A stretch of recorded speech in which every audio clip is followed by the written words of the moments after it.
What up, YouTube? It's your boy ABC Delicious. I'm back yet again with another video. I hope everyone is doing well. For those places that are doing isolation, I hope you guys are finding things to do, hobbies, interests, that kind of thing.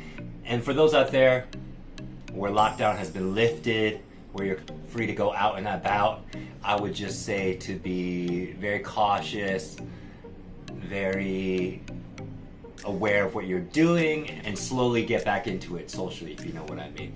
I don't know how everyone's doing wherever you are. For me, I'm a very shy guy. No, I'm just kidding.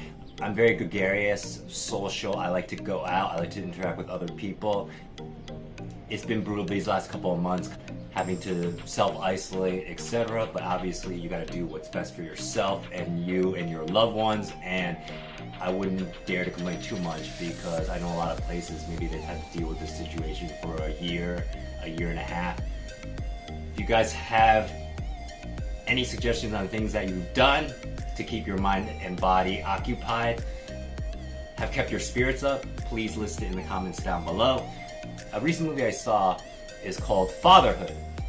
Now, Fatherhood stars Kevin Hart, and I don't want to give away too much. I'm going to try to make this a spoiler-free, but everything I'm saying is in the trailer, so technically I think it's okay. He's this guy, happily married, about to have his first child, and then the unthinkable happens, or the...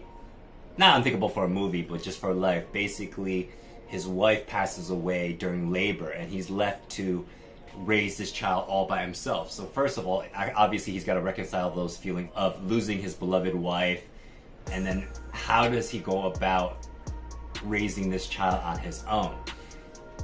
It's very interesting, because usually Kevin Hart, no offense, I'm sure he's a great comedian. I haven't really seen too much of his shows. I just know he's like in every movie, and then usually he plays kind of like bombastic, comedic inferno. He's just all over the place. He's quicker than everyone else. He's really funny. He's very animated, because he's got that like little man syndrome, where he's like a little dog, where he's like just barking in order to get attention, to show you who's the boss. Because I thought in this movie that's what he would try to do, but actually he kind of dialed it back a lot. He played it very subdued, very mild-mannered. I'm just this guy, this horrible situation has befallen me, but I still have to raise my daughter. She has nothing to do with her mom dying. And trying to figure out, as like a single dad, how to approach things, how to deal with raising a daughter, and then the daughter doesn't have any female figure in her life. And also, eventually, as sad as it is to say, as if most of you wanted him to remain celibate for the rest of his life and to forever think about his departed wife, unfortunately people move on, and he has to broach the subject about dating. Does he want to date? Is he able to date? How is the woman that she dates going to deal with his daughter? Because I'm not a single dad, I swear to God, but I'm sure it's difficult to navigate those dating waters, because A, your wife passed away, so you're not thinking about dating other people, and then B, everything you do in that realm, it has to be okay with you, and then it has to be okay with your daughter. I'm not gonna say any names, but I think when I encountered or talked to people who are single parents, that's a really important thing. Like when they're dating, they're not just dating for themselves, they're dating for two people almost, in a way. Basically, can this person, not that they're gonna replace their original father or mother, but can I bring them around my child? Are they happy to interact with my child? They don't have to be the dad, but they have to be a father or a mother figure. So I thought that those dynamics were very interesting. They kind of broached it in the movie itself. Again, I would say Kevin Hart kind of blew me away with his performance. He played it very subdued, not as bombastic and as energetic as he usually does, and I think he did a really good job. So what I would say is, basically based on this performance and subsequent performances, maybe he doesn't always have to play that funny, whimsical guy with the mouth that never stops. You can kind of do more serious, dramatic roles like this, perhaps. I don't know. Besides that, who else is in the movie? The woman, forgive me, go to your IMDb, or you can post it down in the comments below. Whoever played his wife did a really good job. I mean, she was only on screen for maybe like 20 minutes because obviously, no offense, but spoiler alert, she dies right away. So she brought a lot of, I think, credibility and believability to the role. The girl who plays the daughter, cute as a button, I forgot her name, but I could tell that she definitely has a long career in Hollywood, if that's what she wants, as long as she stays off the hard drugs. No, I'm just kidding. She was really good.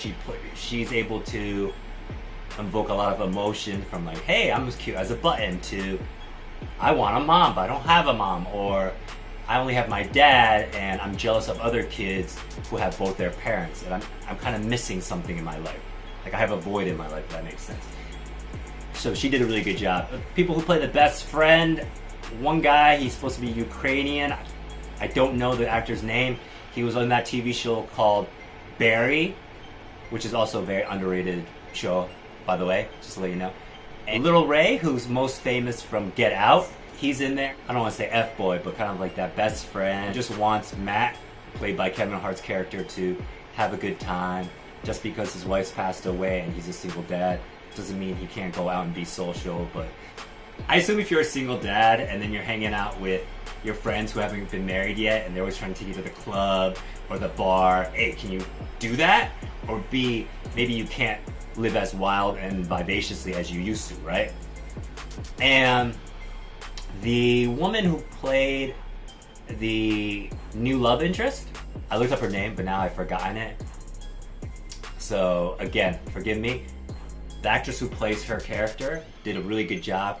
Kind of a thankless job. She has to come in, has to play that fine role of, yes, I'm attracted to Kevin Hart, but at the same time, I know he's got a daughter and I gotta respect that. I always wonder what's it like to date someone who has kids. I haven't had that experience before, intentionally. I mean, I'd be open to it. Not like, oh, I have to date someone who has kids, or, oh my god, they have kids, get away from me, yucky, yucky. No. I think for me, everyone's life is different, and sometimes people's lives are complicated, or they come with, I'm not gonna say baggage because that sounds really bad. They come with a child or a previous relationship. Obviously, if you have kids, you have kids. Nothing you can do about it, right?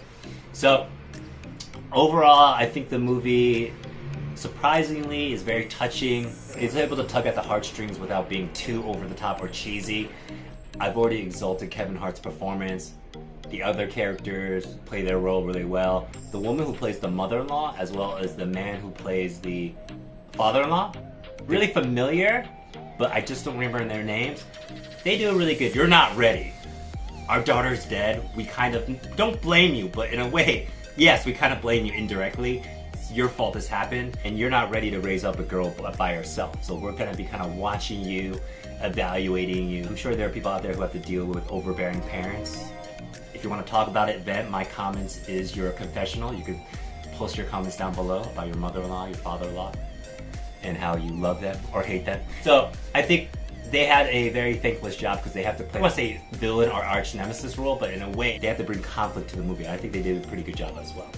Do I think you'll remember this movie 10 years from now, 25 years from now? Will you tell your grandkids about it? No. This is one of those movies, you watch it, you feel good inside, and then you forget about it right away. It's 10 years from now, no one's gonna say, okay, best movie of 2021 is Fatherhood. No, I don't think so, but I would say for a movie with a lot of character, a lot of heart, it makes you smile on the outside and inside, I definitely would recommend this. So out of a scale of 1 to 10, what would I give it? I'd give it a 7.